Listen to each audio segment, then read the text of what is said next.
안녕하십니까. 오늘 이번 진로 독서 리포트를 발표하게 될 1학년 6반, 3번, 5번, 14번, 24번입니다. 발표를 시작하겠습니다. 먼저 저희가 고른 책은 10대가 알아야 할 인공지능과 4차 산업혁명의 미래인데요. 책 내용은 이렇고, 이제 이거를 간단히 요약하면 4차 산업혁명이 이제 다가옴에 따라 이제 우리 미래가 어떻게 우리 삶이 정보화되고 우리 삶이 어떻게 바뀌었는지 알려줍니다. 또한 4차 산업혁명에서는 이제 인간을 대신해서 자동화, 기계나 로봇이 일을 하게 되는데, 이제 이러한 작업을 수행하기 위해서 이제 알고리즘 있는 코딩도 필요한데, 이런 것도 이제 또 알 수 있기 때문에 이 책을 선정했습니다. 일단 먼저 제가 선택한 주제는 이건데요.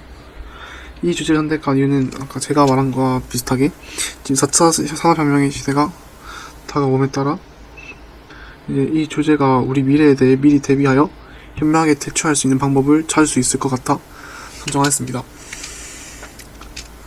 일단 먼저 들어가기 전에 자동화 기술과 정보화 기술에 대해서 간단히 설명하고자 하는데요. 일단은 자동화 기술이란 말하자면 다음 뜻대로 자동으로 실행되는 기술입니다. 일단 여기 사진에 보이는 것은 이제 로봇이 지금 뭔가를 튀기고 있는 장면인데요.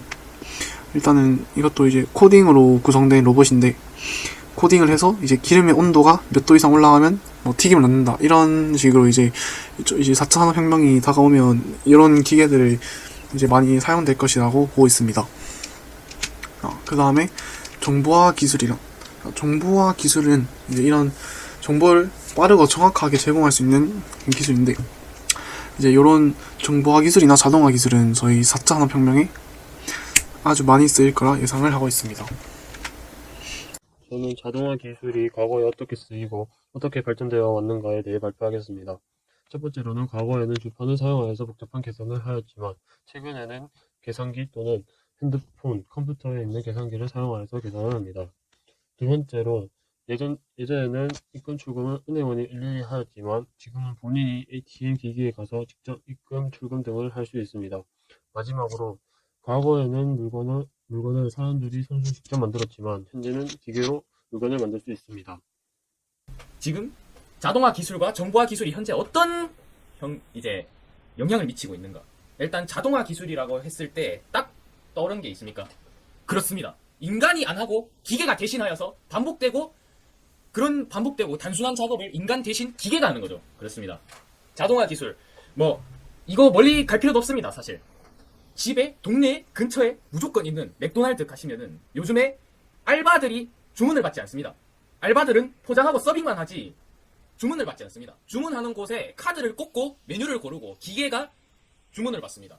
그렇습니다. 그리고 또한 삼성전자 핸드폰 공장에 가면은 이 핸드폰이 불량인지 정상인지 옛날에 불과 한 5년 6년 전만 했어도 사람이 일일이 하나하나 다 검수하고 포장을 했지만은 이제는 삼성전자 핸드폰 공장에서는 이제 핸드폰에다가 소프트웨어를 깔아가지고 그 핸드폰이 정상인지 비정상인지 검수한 다음에 포장도 기계가 하고 마지막에 검수만 아주 간략하게 이제 인간이 하는 방향으로 나가고 있습니다.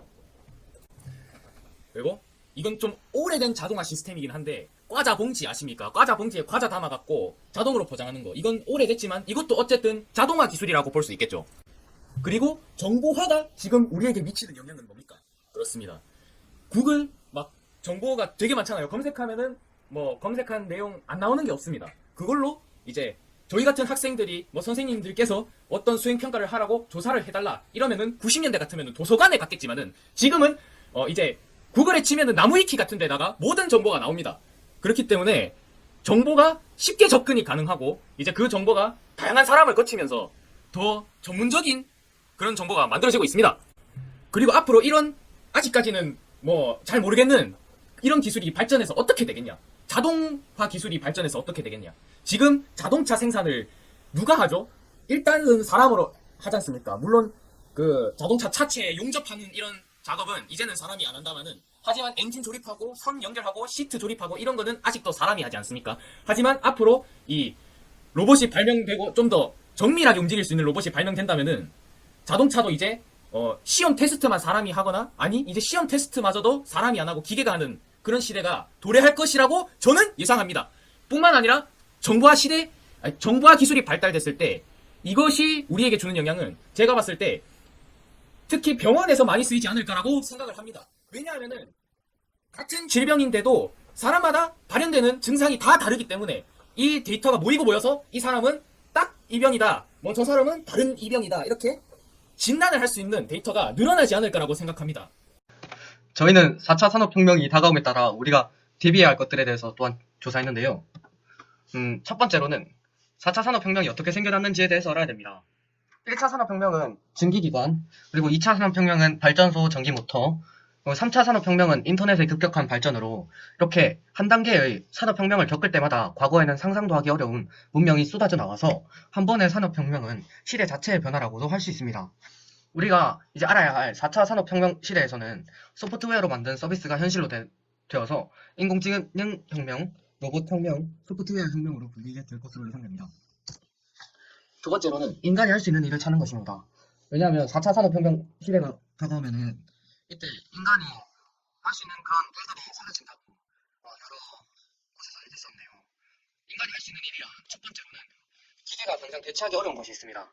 뭐 건축 설계사는 뭐 그 자재 같은 것들 다 구매하고 만들어야 되기 때문에 이 어렵고 뭐 의사나 간호사도 있고, 두 번째로는 인간이 일하면서 그 경제적 가치가 월등하게 높아지는 그런 경우가 예로 들 수 있습니다. 뭐 구찌나 그런 명품 브랜드 시계 같은 것이 있겠죠. 그러나 가장 중요한 거는 자신이 하고 싶은 자기만의 일을 찾는 것입니다. 미래의 구조와 사회 구조를 충분히 이해할 수 있으면은 미래의 기술은 우리의 일자리를 빼앗는 것이 아니라 꿈을 이루도록 돕는 유용한 존재가 될 것으로 예상됩니다. 세 번째로는 창의력이란 결국 경험과 지식의 산물임을 알기입니다. 창의력이 항상 중요하다고 하지 않습니까? 근데 무언가를 생각해내려면 어떤 것이 새롭고 뭐가 새롭지 않은 것인지를 구분할 능력이 필요한데, 이러한 거는 부단한 노력으로만 얻을 수 있기 때문에 이 창의력이란 결국 경험과 지식의 산물이라는 이런 말이 나왔습니다. 그리고 마지막으로 인재의 역량을 아는 것입니다. 미래중심위원회에서는 인재의 역량으로 문제인식 역량, 대안 도출 역량, 협력적 소통 역량이 있는데, 이런 역량의 설명은 이 PPT에 있습니다. 이렇게, 그리고 또한 언어, 수학, 과학, IT 기술 등의 공부들이 4차 산업혁명 시대에 왜 필요한지 한 번 더 고민해 본다면, 우리가 그저 이를 수동적으로 받아들이던 학교 공부도 더 적극적으로 받아들일 수 있을 것이라고 책에서는 말했습니다. 이렇게 우리는 준비를 해야 되는데요. 우리는 이렇게 이 프로젝트를 끝내면서 각자 후기를 썼습니다. 1학년 6반 3번 김명준은 이러한 후기를 썼고요. 1학년 6반 5번 김상우는 이러한 후기를 썼습니다. 그리고 1학년 6반 14번 서경우는 이러한 후기를 썼고요. 마지막으로 1학년 6반 24번 주지태도 이러한 후기를 썼습니다. 우리는 각자 2개씩 주제를 정해가지고 역할을 담당하였습니다. 감사합니다.